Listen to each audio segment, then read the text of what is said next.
it was really interesting, like when we came up with the topic of this podcast, and this is the first conversation. We received a comment on YouTube, and one of the guys said you should talk about porn addiction. So really, okay, it's not really. Shout out. Oh, it is. It was James. Because this is the first time I've kind of had a conversation with someone. I mean, first time I've ever had it recorded, but actually having a conversation about the subject and having the conversation with you now and doing the research into the subject more, I realise how important it is.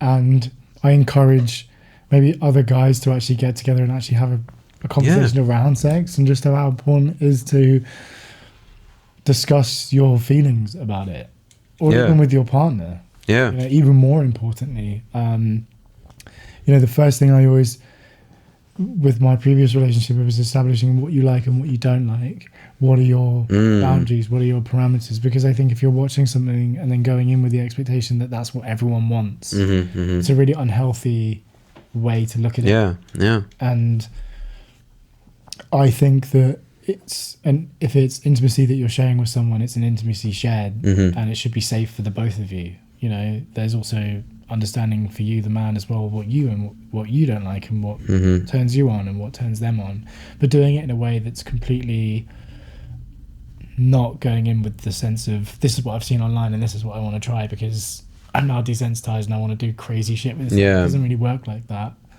It needs to come from a place of having a more kind of realistic understanding of what sex is, and it's not going to be this 5-star performance where you're going to last like an hour flying. Yeah, and you're just like, I think that was something that I needed to get over myself as well. I remember, you know, there was a couple of times where I didn't perform, and that had such a bad effect on my ego and such a bad effect on me, where I was like, fuck, why is that happening?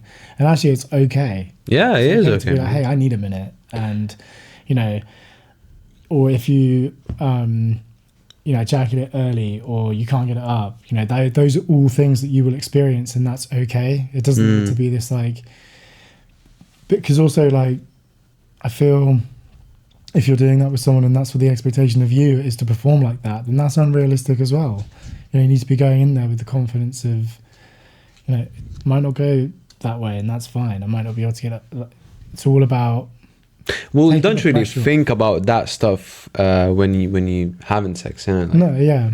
Is if you have a healthy relationship of intimacy in general, like obviously if you're trying to pretend that like I'm going to do backflips while having sex and then putting those expectations on yourself, then your ego is gonna get hurt because that's not how it is in the first place. Yeah, and I looked onto on the impact on relationship dynamics as well, and I feel that this is one of the biggest killers of relationships in general. So I looked into statistics, as I mentioned earlier, and one of the statistics was that 56% of all the divorces involved one party having an obsessive interest in pornographic websites.